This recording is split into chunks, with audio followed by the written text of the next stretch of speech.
New cards, PogChamp, new cards, PogChamp. First and foremost, important, 2 new hero support cards. If you play Rush Duel, you are eating well. Here in the disgusting land of the TCG, we are just consuming slop. Yummy slop. But in Rush Duel, they get everything, including 2 new hero support cards. First up, we have Fake Neos, including a man who appears to have killed and decapitated Neos. Send the top 2 cards of your deck to the graveyard. This card's name is Elemental Hero Neos. You know, back in the day, we called this card Neos Alias. This monster is the man from Fake Hero. Wrong. No, he's not. No, he isn't, because as you can see, his underwear is not out on this picture. You know they censored this one? This is the lost art print. Lost art print. They found this guy's underwear. That was the lost art. What's the English print? You ready? It's just him. He's in oversized pants. He is not filling out the ass on those things. Next up, A Hero Descends. Folks, that's a Homestuck reference. And choose up to a total of 2 monsters in your graveyard whose total levels are 7 or less, and special summon them to your field in defense position. Also, monsters you control can't attack this turn except warrior monsters. This card is probably based on A Hero Lives, which would be called A Hero Arrives. Oh my god. I love the organization getting their panties in a wad about translations. They love doing... Actually, it's supposed to be called A Hero Arrives. A Hero Lives is iconic. It's iconic. This will be called A Hero Dies. A Hero is Reborn. A Hero Comes. I'm gonna come. Do not come. Do not come. All right. So, in case you play Master Duel, first and foremost, I'm very sorry. I'm in the same boat as you. I'm trying to get back into competitive Master Dueling in preparation for a new series of Challenger Cups that have not been announced and, to my understanding, are not happening. I don't know. I guess I just like punishment. But they've just updated the FNL and they released a new selection pack. The FNL is nothing. They've limited Heavy Storm and unbanned Snatch Steal. I've been a long-term proponent of Heavy Storm coming back to 1. I think if Harpy's Feather Duster is at 1, it's no big deal. The fear is that you can turn off your own floodgates, but in a world where Snake Eyes turns off its own floodgates every turn, I don't think that's too big of a deal. You could also just ban the floodgates. That would help. But the new selection pack is called Master Saga, which is why I had to talk about it. You can only open it in multiples of 20. All right, next up. New deck build pack, Crossover Breakers. We know a little bit about this set. I think the theme that everyone's excited about is this one. It's the Alice's. It's like Alice in Wonderland, but also the word malice. These are neat, and they're cool, and they look nice. Next up. All right, actual card. We finally made it to an actual card 6 minutes into the video. Wash your enemies away with Area the Water Channeler. Area, are you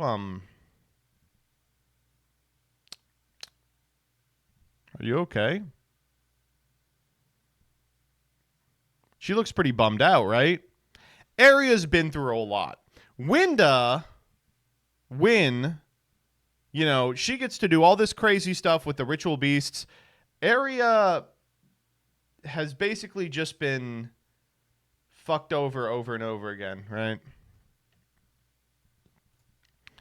Anyway, it's like the rest of the Charmers. You can discard a card and a water monster, add a water monster from your deck to your hand with a level equal to or higher than the discarded monsters, and you are waterlocked.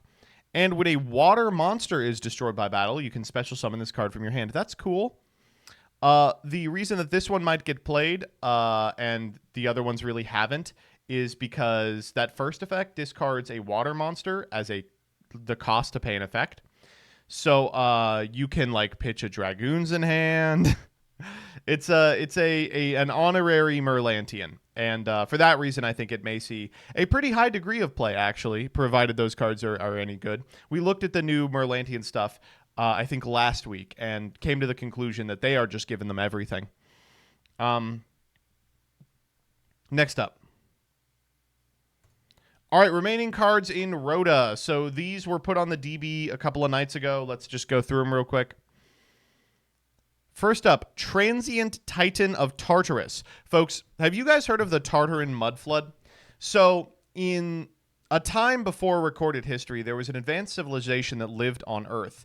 And the major difference between this civilization and our own is that the individuals, the Tartarans, were almost 10 to 12 feet tall. They were much taller. And as a result, they lived shorter lives because of the way physiology works, but they also were much more intelligent. And unfortunately, they all perished in a worldwide flood that wiped them off the face of the earth. That's the reason that floods are present in every single creation myth, every single meta-narrative, biblical story, everything like that. But the secrets of the Tartaran Empire can be found underneath our buildings. In fact, if you were to carve out the bottom of the White House, you would see an extension of the doors going up to 12 feet so that the Tartarans could get through. This is all available. Do your own research. I beg of you. And you know what? More than anything else, it's real. Anyway, you can only do the first and second effect of this card's name once per turn and only once that turn. If this card is sent from the deck to the graveyard, send as many cards you control as possible to the graveyard. If you do special summon this card, then send cards your opponent controls to the graveyard up to the number of cards to send to the graveyard by this effect. And it's spell speed 4. If this card is sent to the graveyard except for the deck, you can send a card from your hand to the graveyard to send a card on the field to the graveyard. This is a really cool ass card. They're trying really hard with this one. A zombie effect monster is pretty cool. Not hard to imagine a scenario where you're able to send this card from the deck to the graveyard with one of the myriad of zombie cards that do that for you. Then send your entire field to the graveyard to eat your opponents in a position where they can't interact with you. And then guess what? You're a fucking zombie deck. So you can go ahead and activate Mizuki and bring all your combo players back. Also, this card is sent to the graveyard except for the deck. And its typing means that it plays really well with the Vernisylphs. You could theoretically resolve a Vernisylph effect, summon a guy out, proc the effect of this card in order to pitch a card from your hand in order to eat an opponent's card. It's nice. There's a lot of applications for this card. And I like that they print cards like that. This is, in my opinion, what free agents should look like, is this card that has a lot of applications in a ton of different decks and does different things in different decks depending on what you are aiming to do. Anyway. Next up is Perfect Lander. This is a reference to the fact that cats... So you can only use the first and second effect of this card's name each once per turn.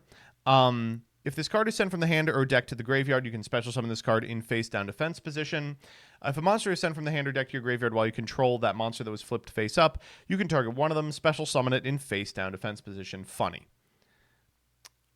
Very funny. I get it. The joke is oh, they're flipping like a cat would do when they land on their feet. That's adorable. Can't think of a scenario in which this is actually good. I'm going to be completely honest with you. I'm thinking very hard. I'm thinking very hard, and I can't come up with one. But if nothing else, I do like when they print cards that are just funny. Next up. Newbie. Okay, so Wannabe is one of those cards that I think people were really excited about. It's like a buffed up Curry Bandit. And unfortunately, it kind of failed to convert. It had a couple of weeks of potential playability in some silly decks. But the effect is good enough that people want something similar. So excited about Newbie. You can only special summon with the first effect of this card's name once per turn, and you can only use its second effect once per turn. If you have a monster with 0 attack and defense in your graveyard, you can special this card from your hand. Obviously, I'm immediately thinking of Ubel, but Backjack decks would like this too. If this card is special summoned from the hand, you can add a light insect monster from your graveyard to your hand, place a trap from your graveyard or banishment on the top or the bottom of the deck. Okay, now I don't know what this is for. What the hell? What does this do? How many light insect monsters are there? Oh, I don't like it at all anymore. It's for Dinomorphia? Okay. I'll take your word for it. Ruby Sapparis, the Jewel of Maximum Moes. Fun. Fun ass name. So this is a rank 9, and let me just tell you, the second this was revealed, I got a DM from Dyer. She said, look, new rank 9. We're playing this in Generator. It's just gains these effects based on the attributes among its materials. Fire, like Vala. When this card declares an attack on a monster with higher attack, you can make this card's attack become doubled until the damage step. Water, like Nidhogg. Once per opponent's turn, target a card you control and negate any card or effect your opponent activates this turn that targets this card. This card's terrible. It's not good. They just are allergic to printing a good 9. VFD scared them so much, they're like, we can't print a good 9. You're going to have to deal with Enter Blotnir forever. It's like a card that could have been printed in 2014. Wow, it's not good. Yeah, it's really bad.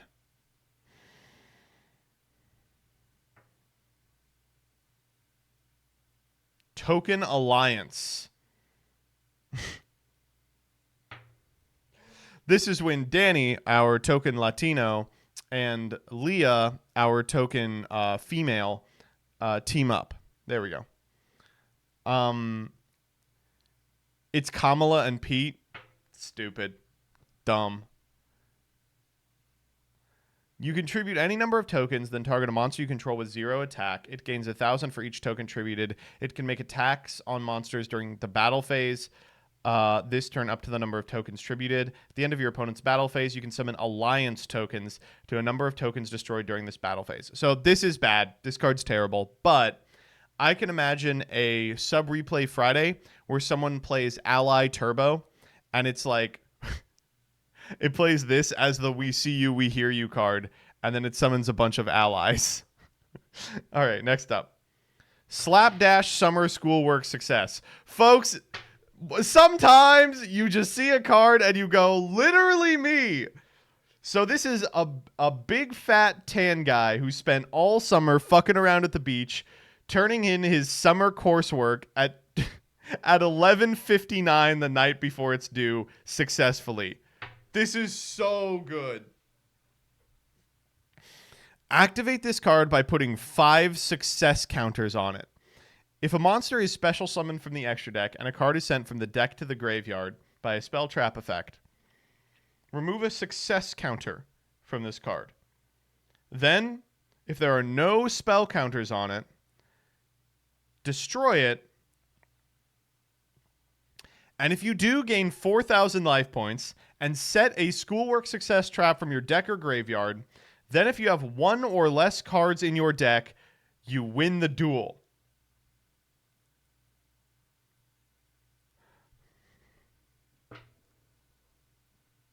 We will be playing around with this card.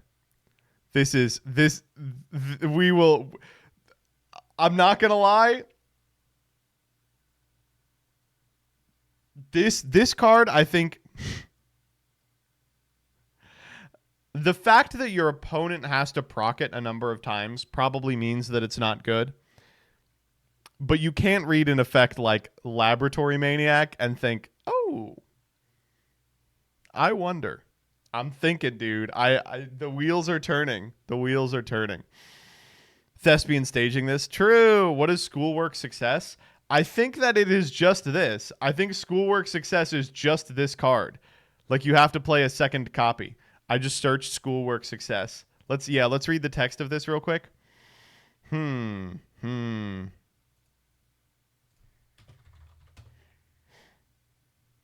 This is the only one. God, I hope there's more. Oh my God, he's so sweaty on. Oh no, he's crying. This is so me. Holy fuck, it's literally me. Oh, and they have the confetti over his big belly button. Good stuff. Good stuff.